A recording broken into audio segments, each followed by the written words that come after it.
And then he says, you're only praising the name of Hashem. Because Hashem himself is really beyond this world. The fact that Hashem creates the world doesn't even scratch the surface of who Hashem is. It's like a name. A name to a person is something external, superficial. You can go through your whole life without a name. Are you missing anything? You're not like you're missing a finger. You don't have a name. It's not really a piece of yourself. A name is external, a projection, a handle, so people can identify you. It's a description, but it's not really your essence. You're born without labels. You're born without names. The name comes later. You add the name. The parents give you a name. If you're Robinson Crusoe on an island, you don't need a name. There's no one to call you by your name. You don't need a name. It doesn't add anything to a person. So all of creation to Hashem, it's like Hashem's name. In other words, this is not the essence of Hashem. People think, religion thinks that this is what God does. God is busy creating, the creator. This captures Hashem's essence. Only God can create, and God is busy creating. So King David is telling us in this psalm, you should know that all of this creation that Hashem created, the whole universe, it's just a name. This is not what Hashem does. It's not Hashem's essence. This is not what God does, he creates. God's ability to create, he can hardly even find it in himself. It's so insignificant. It's so meaningless. It's not the essence. It doesn't even capture the essence of Hashem. It doesn't even scratch the surface of the essence of Hashem. It's like Hashem's name. How Hashem projects himself. It's just a label, a title. So all of this praise, Hallelu, all of this praise of all the universe and the angels and the heavens and the heaven of heavens and the water that's above the heaven and all the worlds, the four worlds and even the worlds that are beyond the world of emanation. To Hashem, it all adds up. It's just a name. All you can reach is Hashem's name. And that's why he says, he commanded it. It's almost as if it was created on its own. Meaning, it's not that it engages Hashem. When you do something, a human being does something, it engages you. When I do one thing, I can't do two things at the same time. I'm totally engaged. When a teacher teaches a student, I'm engaged, I'm talking to you, I'm teaching you. I can't do 5 things at the same time because it engages you. What he's telling us here, that Hashem, creation doesn't engage Hashem. It's so insignificant, it's meaningless. So Hashem could create, and it's almost as if it happens automatically. Hashem is not engaged. It doesn't really capture, it doesn't engage Hashem. It's almost as if it happens v'nivro. He commanded and it came into being. He said one word and the world came into being. He said 10 utterances and the world came into being. When you say 10 words, how much of you does it engage? It's insignificant. It's a non-event. No one's going to call a press conference that you spoke 10 words. Stop the presses.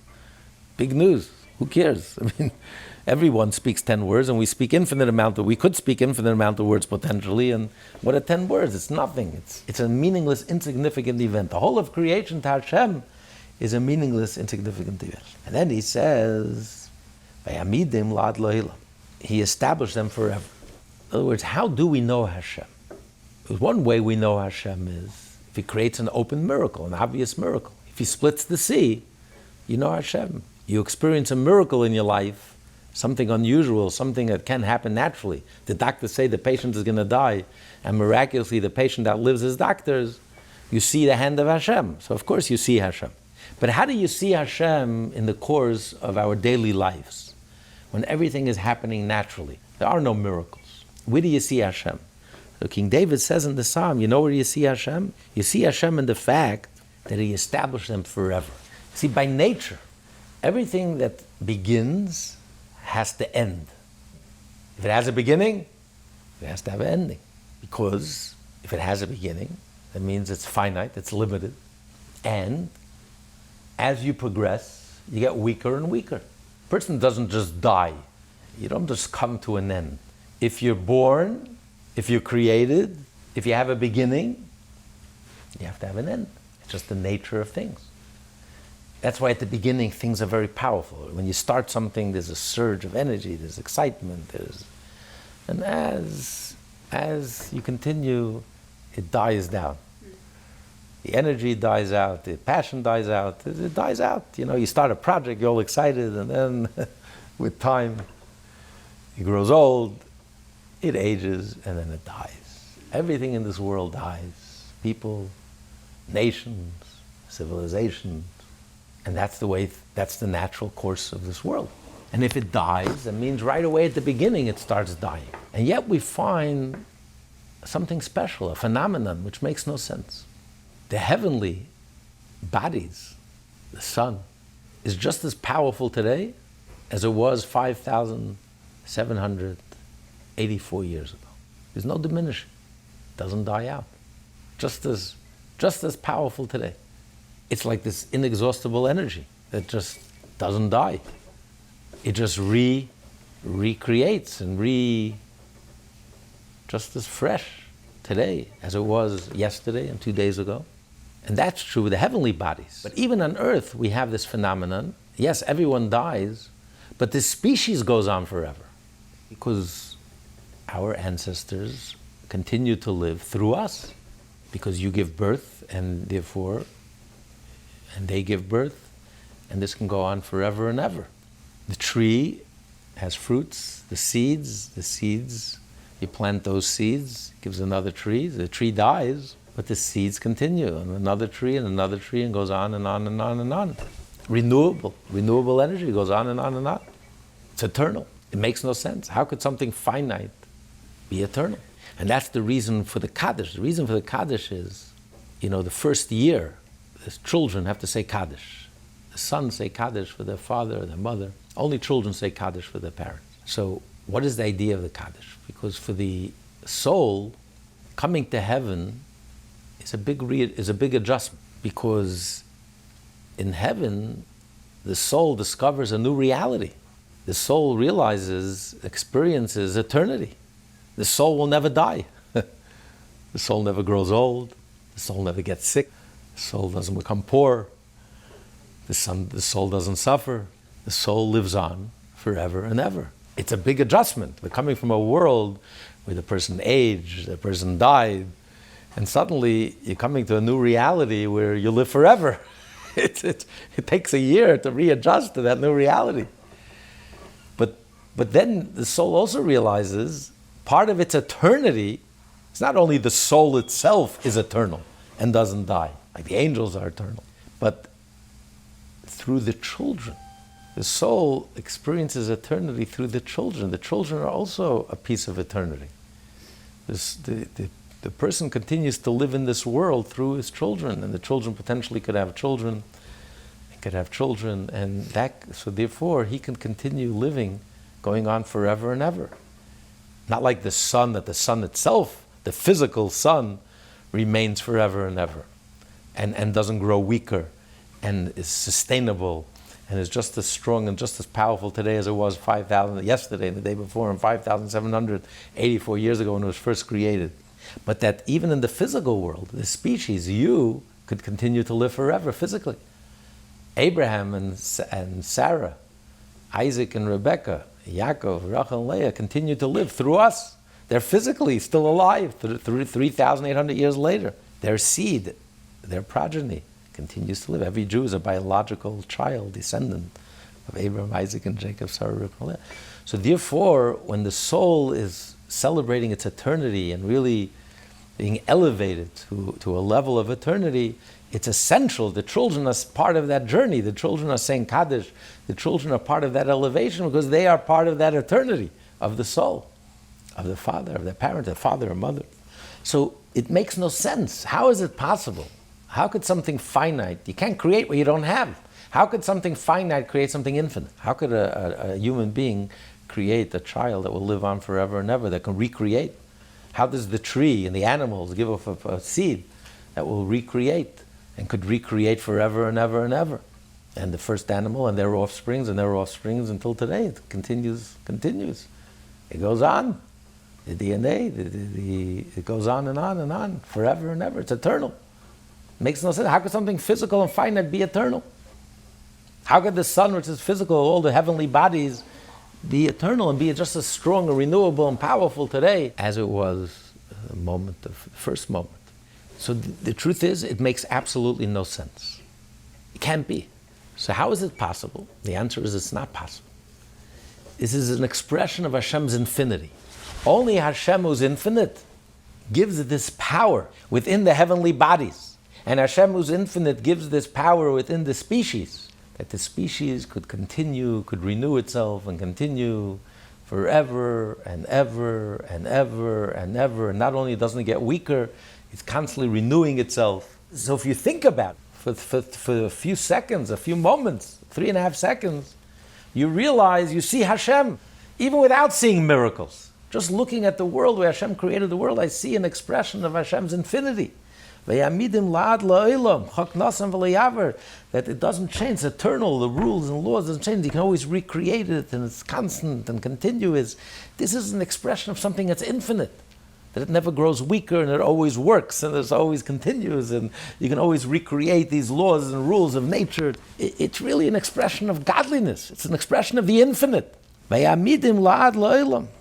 these are the praises from the heavens above. Then he goes to the earth, that everything on earth should also praise Hashem, including the four basic elements, all of the organic life, and the inanimate life, and the organic life, and the animal life, and then the human life. Everyone should praise Hashem. And then he says, Hallelu Hashem Hashem, praise the name of Hashem, Ki niskav shmoi levade, because Hashem is exalted, He's transcendent, and He's all to Himself.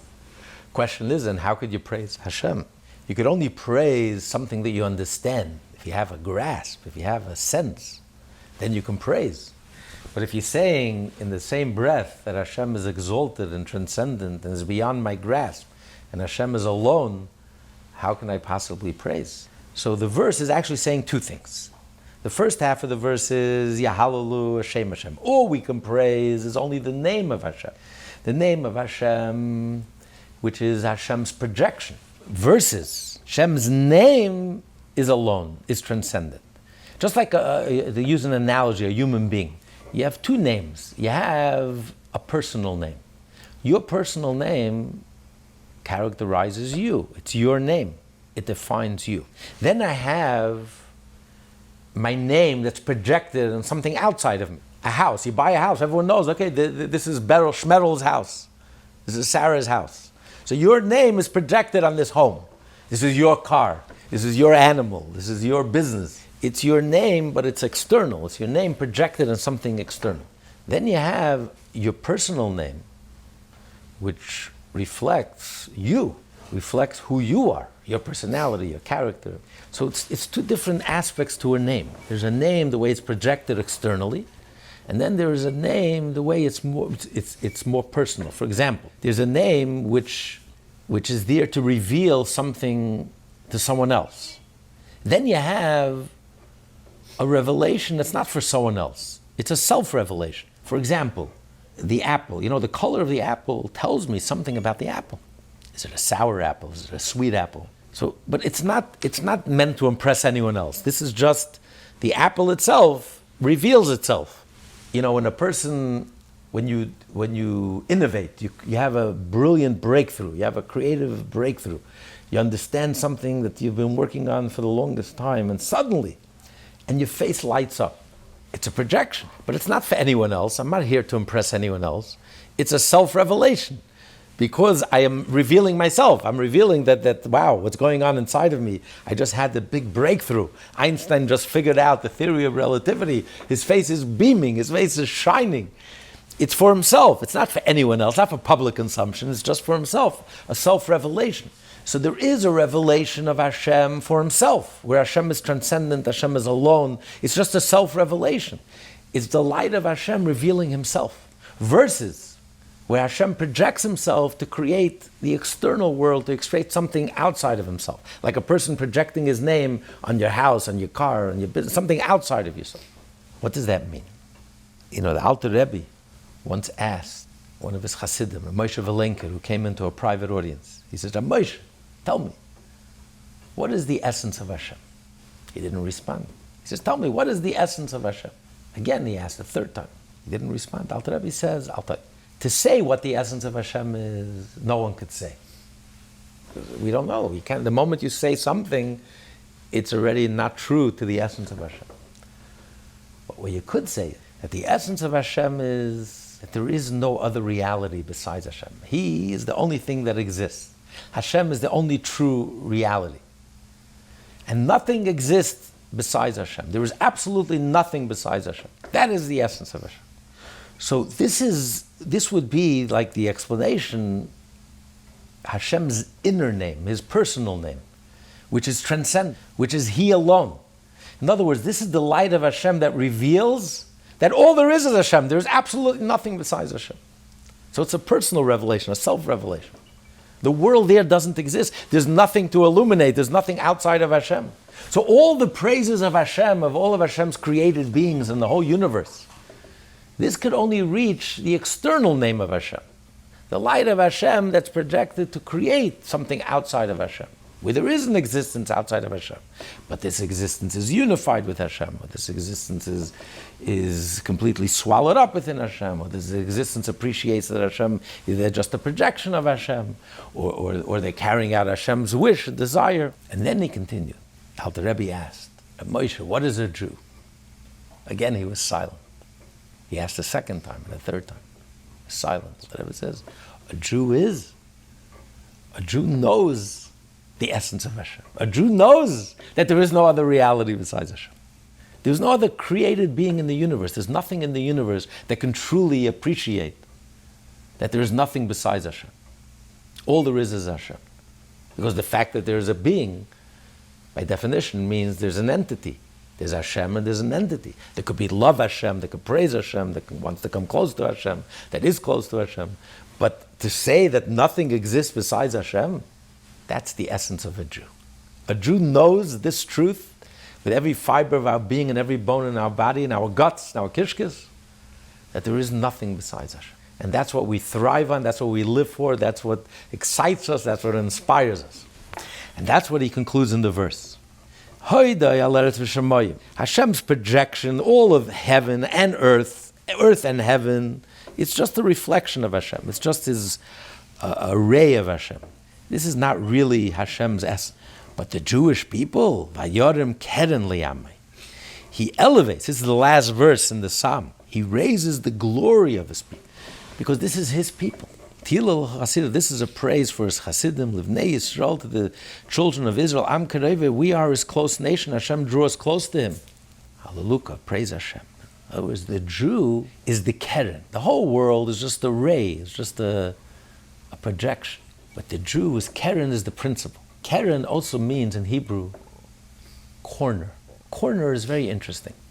If you think about it, what is a corner? A corner, you have a corner between north and east. The corner really is nothing, because if you go down the line of the eastern wall, till the end it's east.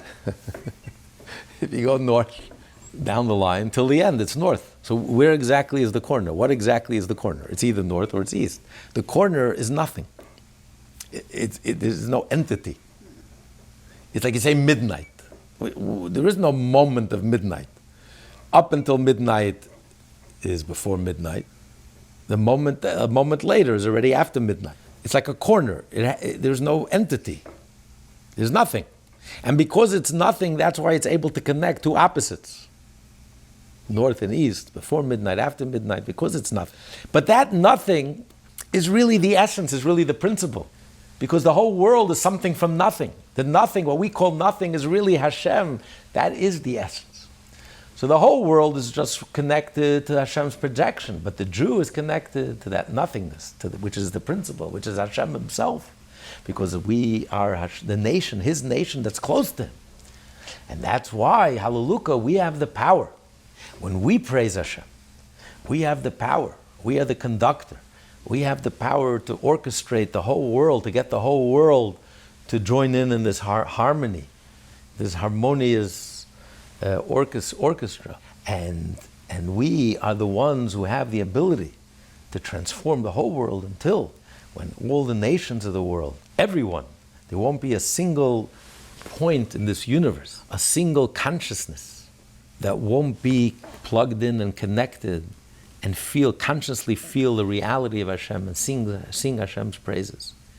There won't even be one pocket of resistance. There won't even be, out of 8 billion people, there won't even be one human being that in their consciousness they are not praising Hashem. Unless they're absolutely evil, like Hamas, and then they will be killed. They have to be destroyed because there's no room for them in Hashem's world. The only place they can live is deep down under the earth. They can't even see the sun of Hashem, because like rats, they belong deep down. And the more Israel digs into the ground, discovers their tunnels, they find even deeper tunnels, because they have to go deep and deep and deep into the ground. They can't even see the light of Hashem, the face of Hashem. These are savages, barbarians, absolute evil, who luxuriate and celebrate absolute evil, murder, rape, cruelty that we haven't seen since the Nazis. So there's no room for them. Amalek will be wiped out. They are Amalek and they have to be wiped out. And all those who support them are just savages, barbarians. They're Amalek. They have identified themselves. No more excuses. Anyone who can support Hamas at this point is a barbarian, a savage, absolutely evil. But the rest of the world, the 9 billion people who will come to recognize Hashem in their consciousness, come to praise Hashem, and praise Hashem by praising the nation that's close to Hashem, Hashem's chosen people, holy people, in this holy land of Israel, and will come to appreciate the Jewish people and give the Jewish people a standing ovation, and support the Jewish people, and help the Jewish people in every way possible. And that's when the whole world will be in harmony. The whole world will sing Hashem's praises and be conscious of Hashem, the reality of Hashem, the truth of Hashem. And then the whole world will become beautiful, harmonious, a Garden of Eden, instead of a hellhole. Like Gaza is one big hellhole. The world will become a productive place, a wholesome place, good place, a kind place, a genuine place, an authentic place, a real place, where everyone is living the best version that they can be, that Hashem created them to be. And everyone is living with dignity and harmony and love and respect. And this is all brought about through the Jewish people, by us praying every day and singing this particular praise, this particular psalm, Psalm 148.